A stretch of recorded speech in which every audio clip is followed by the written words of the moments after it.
அனைவருக்கும் வணக்கம். தற்போது கோவையிலிருந்து ராமேஸ்வரம் ஒரு திருமண விழாவிற்காண்டி வந்து சென்றுவிட்டு வீடு திரும்பும் பொழுது பசும்பொன் தேசிய கழக நிர்வாகிகள் திரு டேமநாத் அவர்களையும் சென்னை உயர்நீதிமன்ற வழக்கறிஞர் பிரதீப் அவர்களையும் அவர்களோடு வந்த பசும்பொன் தேசிய கழக போராளிகளையும் வழிமறித்து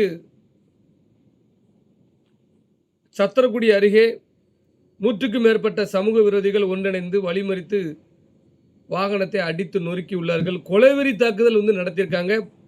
அங்கு குழந்தைகளோடும் பெண்களோடு சென்று கொண்ட வண்டிகளையும் அடித்து நொறுக்கியிருக்கிறார்கள். இந்த வன்முறை கும்பல் மீது கடுமையான நடவடிக்கை எடுக்க வேண்டும். தமிழக அரசு வேடிக்கை பார்க்க அவர்களுடைய அராஜகம் அத்துமீறி போய்கிட்டு இருக்கு.